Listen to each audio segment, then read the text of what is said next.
ओम नमो भगवते वासुदेवाय नमः। स्वागत है आप सभी का मेरे यूट्यूब चैनल पर।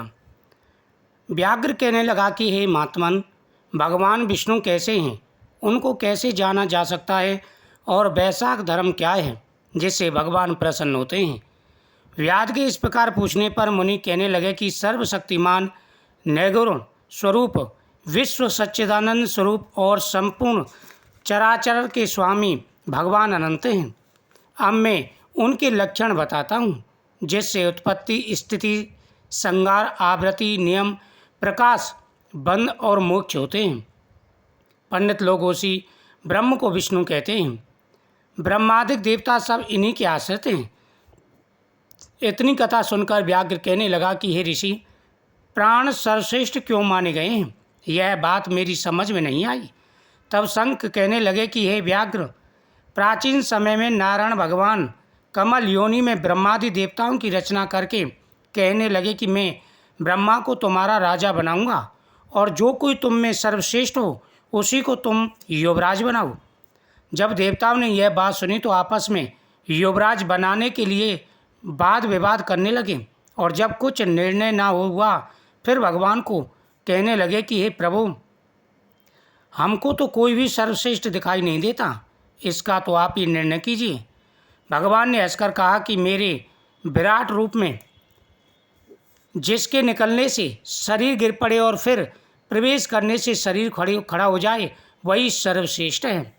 तब जयंत भगवान के पैरों से निकल गया तो वह शरीर पंगु हो गया परंतु गिरा नहीं।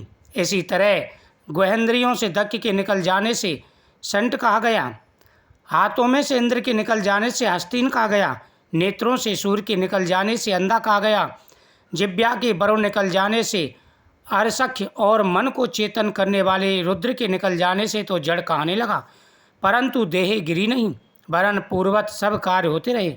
मगर फिर प्राणों के निकलते ही देह गिर गई और उसको भूत कहने लगे।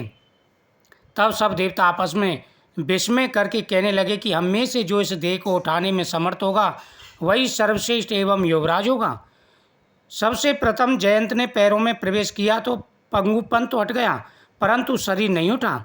दक्ष गुहेंद्रियों द्वारा प्रविष्ट हुआ, इंद्र हाथों द्वारा, सूर्य नेत्रों द्वारा, अग्नि वाणी द्वारा, रुद्र मन द्वारा प्रविष्ट होने पर भी देह नहीं उठी। सबसे अंतिम प्राणों के प्रविष्ट होते ही शरीर उठकर खड़ा हो गया। इसी कारण प्राण सर्वश्रेष्ठ और युवराज बनाया गया। तब वो प्राण के सम्मान के लिए सब सामवेद का गान करने लगे। इसलिए स्थावर और जंगात्मक के लिए यह सृष्टि प्राणात्मक है। प्राण ही जगतपति है, प्राण बिना जगत सब शून्य है।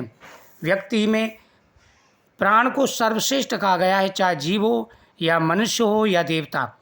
प्राणों को सबसे शक्तिशाली और प्राणों को भगवान का अंश कहा गया है। ओम नमो भगवते वासुदेवाय नमः।